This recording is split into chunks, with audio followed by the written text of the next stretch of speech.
দর্শক দেখতে পাচ্ছেন এই মুহূর্তে ঢাকা 15 আসন মিরপুরে সেনাবাহিনী কঠোর অবস্থানে রয়েছেন। বহিরাগত যারা অনুপ্রবেশের চেষ্টা চালাচ্ছেন কেন্দ্রের মধ্যে তাদেরকে সরিয়ে দিচ্ছেন। পুরো এলাকা সেনাবাহিনীর নিয়ন্ত্রণে আমরা সেটি দেখতে পাচ্ছি। যারা ভেতরে অনুপ্রবেশের চেষ্টা চালাচ্ছেন তাদেরকে সরিয়ে দিচ্ছেন সেনা সদস্যরা।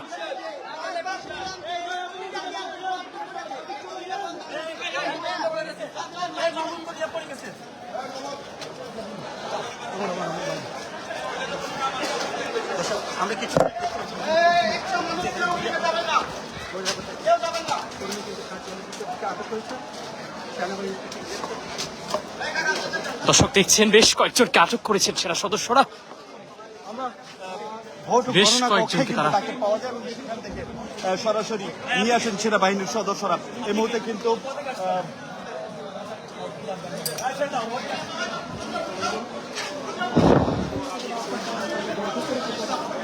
বেশ কয়েকজনকে এখান থেকে আটক করেছেন সেনাবাহিনীর সদস্যরা, সেটি আমরা দেখতে পাচ্ছি। এই মুহূর্তে বিএনপি এবং জামায়াত ইসলামের যারা অনুপ্রবেশের চেষ্টা চালাচ্ছেন তাদেরকে কিন্তু আটক করেছে সেনাবাহিনী। মিরপুর 15 এটি মূলত মণিপুর উচ্চ বিদ্যালয় অ্যান্ড কলেজের ক্যাম্পাস।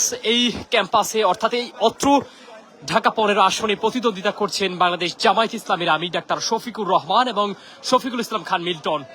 একেবারে প্রতিদ্বন্দ্বিতামূলক নির্বাচন অনুষ্ঠিত হচ্ছে। এই কেন্দ্রে বেশ কয়েকটি প্রার্থী থাকলেও তাদের মধ্যে প্রধান হিসেবে ধরা হচ্ছে জামায়াত এবং বিএনপিকে। ধানের শীর্ষ দাঁড়িপাল্লার অনেকটা লড়াই চলছে। সেই মুহূর্তে সেনাবাহিনী হঠাৎ করে অনুপ্রবেশকারী যারা অবৈধভাবে ভেতরে চেষ্টা চালাচ্ছেন এজেন্ট ব্যতীত তাদেরকে আটক করছেন। দুজনকে গাড়িতে তুলেছে এবং বেধড়ক লাঠিচার্জ করা হয়েছে তাদের উপর, সেটি আমরা দেখছি। এই মুহূর্তে সরাসরি এনপিপি লাইভে যুক্ত রয়েছি মিরপুর মণিপুর স্কুল অ্যান্ড কলেজের সামনে থেকে সরাসরি।